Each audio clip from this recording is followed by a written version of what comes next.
Fala nação, como é que estão vocês? De volta aqui a Maceió e agora para gravar o nosso pré-jogo também, porque amanhã tem um duelo muito importante da equipe do CSA contra a equipe do Floresta, né? Valendo aí uma boa colocação no campeonato e também a consolidação do CSA nesse grupo aí dos times que pretendem, que ousam brigar pelo acesso. Então vamos lá falar um pouco sobre esse jogo, já agradecendo a presença de todos vocês aqui no nosso canal.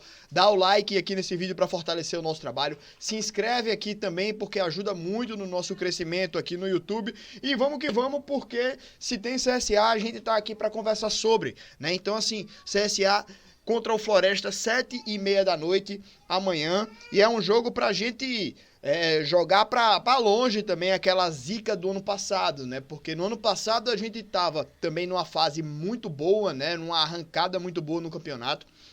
O jogo contra o Floresta naquele ano era um momento chave para o time do CSA engatar mais uma vitória naquele momento ali e colar no G8, ou se não me engano entrava no G8. E aí a derrota deu um baque na equipe do CSA e a gente se afastou ali daquela condição. Então esse ano é pra gente dar uma bicuda de vez em qualquer zica que ainda exista, a gente afastar de vez qualquer fantasma ali da temporada passada e garantir aí uma boa posição. Até porque a gente teve alguns adversários diretos ganhando já nessa rodada até agora. Os jogos das 7 da noite ainda não começaram no momento que eu tô gravando, tá? Então o Caxias e o Londrina ganharam. Caxias assume a liderança e o Londrina sobe algumas posições, vai a 16 pontos. O CSA tem 13 pontos, tem exatamente um ponto a mais do que o próprio Floresta, que é o primeiro time fora do G8, então esse é um duelo direto em busca da classificação. O CSA pode deixar o Floresta aí estacionado com esses 12 pontos e abrir aí 4 pontos de vantagem para o primeiro time fora da zona, certo? Então é um duelo importante demais pra gente. E a gente precisa fazer valer também o mando de campo. A gente cobrou muito da diretoria em relação a preços de ingresso, né? O ingresso estava realmente caro. Para um jogo de Série C é um ingresso muito caro, né? Um preço muito alto, R$ 35 a alta, R$ 25 a baixa.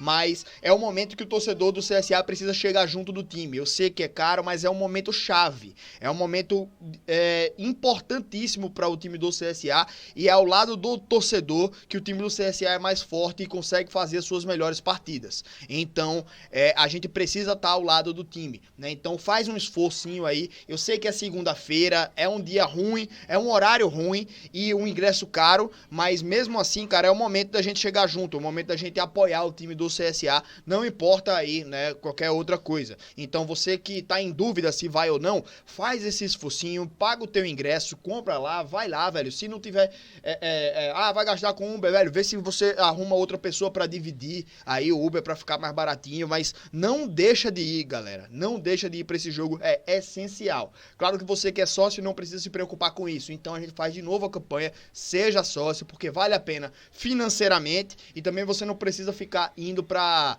fila, comprar ingresso, entrar na internet, comprar ingresso, tal, não sei o que. Paga o sócio todo mês, já tá garantido, pô, tá ligado? Não tem problema nenhum.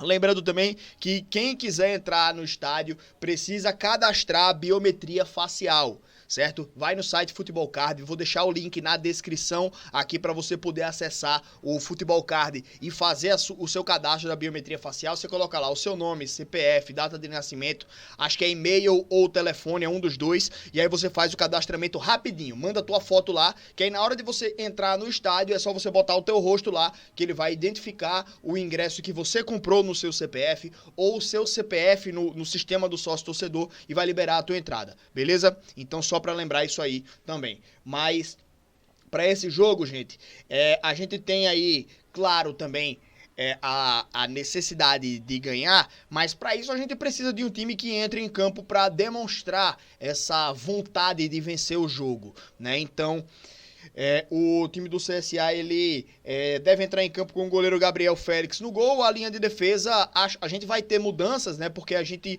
pode ter o retorno do Felipe Albuquerque ou a estreia do Diogo Batista, lateral direito. A gente não sabe como ele tá fisicamente, nem o Felipe Albuquerque, se ele tá 100% para esse jogo.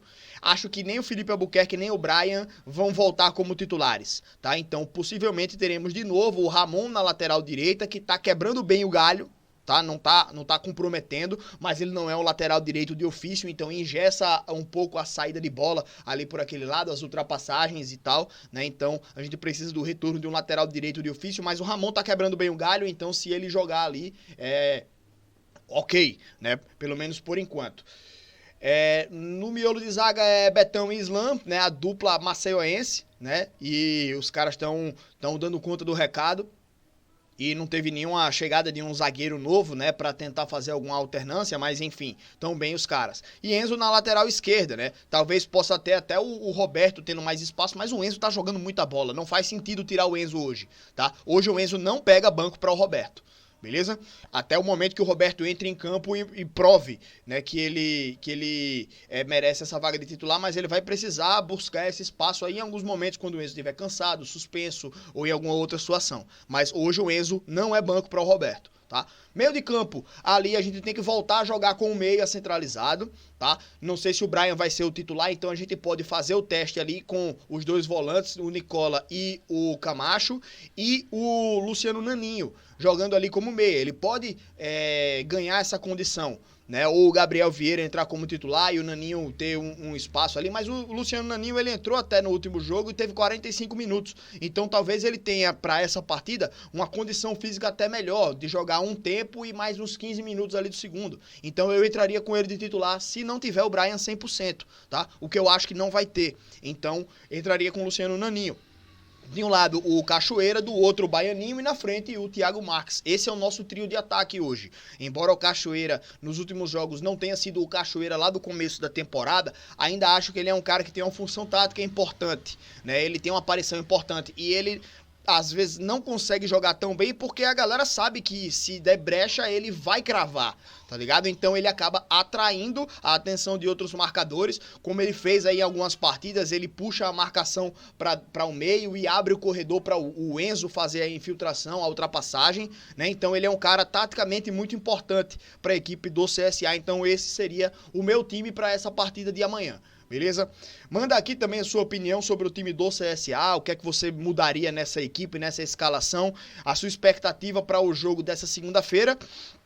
E para finalizar aqui, um apelo também à diretoria do CSA, que tem que fazer uma esterilização lá no Rei Pelé, né, lá no Trapichão, antes desse jogo de segunda-feira, porque toda vez que a gente tem um final de semana assim, que o time do CRB joga antes do time do CSA, os caras, velho, com certeza fazem alguma macumba lá dentro, fazem alguma urucubaca, deixa, sei lá, algum urubu morto amarrado lá dentro, faz alguma macumba louca aí, que o CSA toda vez joga mal e perde depois que o CRB joga em casa. Quando é dias seguidos, assim. Não é um dia seguido do outro, mas mesmo assim é um pouco depois. Então, pelo amor de Deus, a diretoria tem que fazer uma esterilização lá com sei lá, lava a arquibancada toda com água sanitária, lava o estádio inteiro, o vestiário lá também, joga sal grosso em tudo que é canto, pelo amor de Deus, para não ter essa urucubaca que os regatinhos toda vez joga na gente quando joga lá no Trapichão antes da gente, velho, que toda vez acontece essas porra. Os caras quando ganha, a gente perde depois. Então, não tem porra de urucubaca nenhuma nesse jogo mais não, tem que fazer uma limpeza, uma higienização geral lá no Trapichão para acabar com essa porra aí, beleza? Mas é isso, meus amigos. Um grande final de domingo aí para todos vocês. Pessoal, muito obrigado pela presença. Tamo junto e até amanhã que temos toda a nossa programação aí para conversar com vocês sobre o time do CSA, beleza? Valeu, galera. Grande abraço e até amanhã.